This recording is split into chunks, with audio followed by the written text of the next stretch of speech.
So this is the teacher's dashboard for Perusall. And here you can see I have 3 PDF assignments that I have given students. Now when I create this assignment, if I want to, I have 2 options. I can assign the entire document, and by just giving it a date and a time.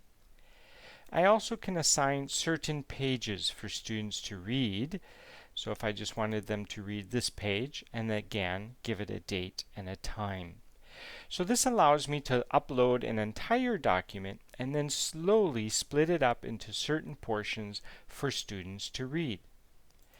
Now, when students log in, they will log in and see the document, and they have to go about annotating the document as they read it. Their annotations can be a combination of questions, of answering other classmates' questions, as well as giving more information to specific parts of the text. To annotate, it's very simple. Students just click and highlight a portion of the text, and a window will pop up where they can then enter in their comments or questions. So it's a very easy, user-friendly program. The teacher has many different tabs. I focus on these two, the All Conversations and Current Thread. All Conversations could be a little bit of too much information for many teachers because it shows all of the questions and all of the comments students have made in an entire document. So that can be a little bit overburdening on a teacher. I usually use the Current Thread, which allows me to pick pieces of the text that I would like to look at, and then it gives me what the students have been talking about. So here, two students asked questions, but no other students have answered them. I also can just simply click on a highlighted portion, and it brings up the same current thread for that portion. Here you see a student asked a question, and others have helped them try to answer the question. Here's another example where a student asked a question and 2 other classmates helped answer the question. The green check means that other students have read this student's explanation and they really liked it. It really helped them understand. And so students can give it a like check, just as they do in Facebook.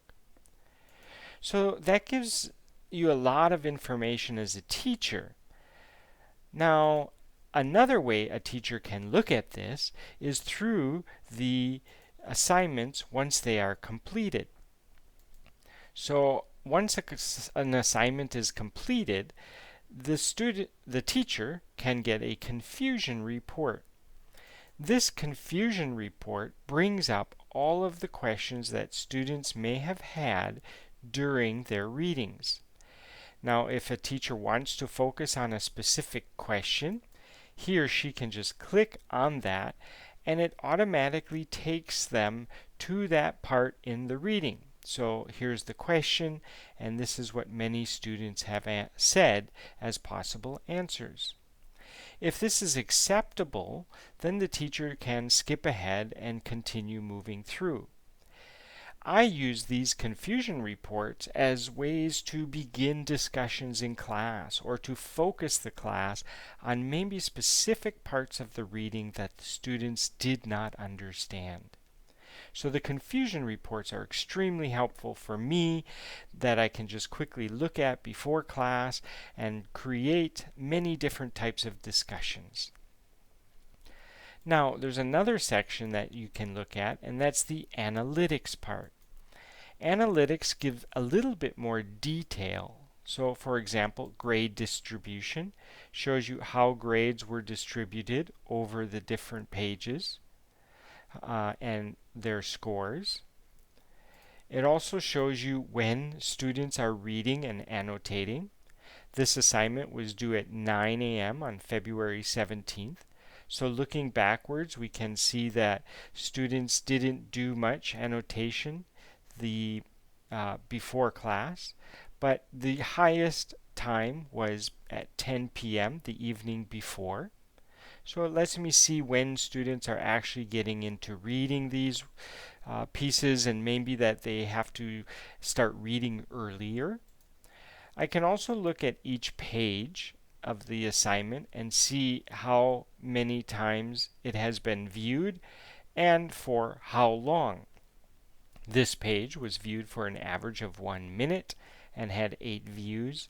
This page, 8/10 of a second and had 4 views. Now, students might be printing out these documents and reading them and then going in and adding their annotations.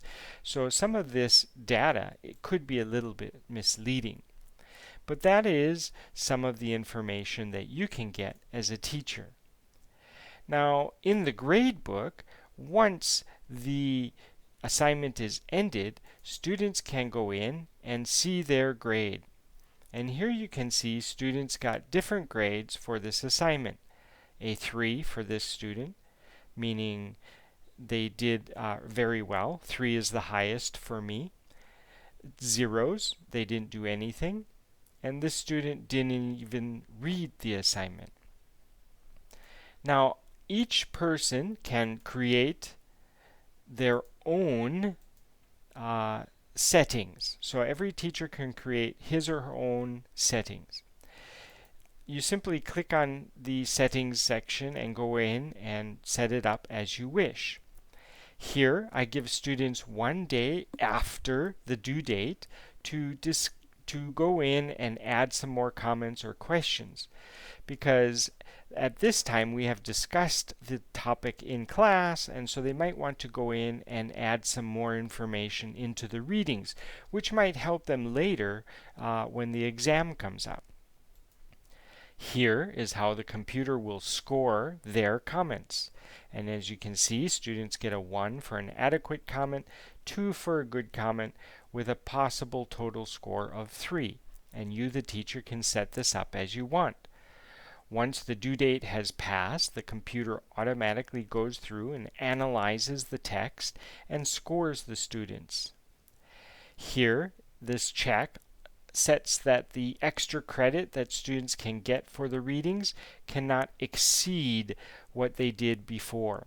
And I do this because I don't want students waiting until after we've discussed it in class and then going in and trying to get 3 points. If before class a student only got 2 points, then they go back in after class, the most they can get is 2 points. And so that is what Perusall can do for your reading classes. For me, it has been very helpful to focus on what the students are struggling with in class, and students have also commented that they find it a very powerful tool because their classmates are helping them through this reading process.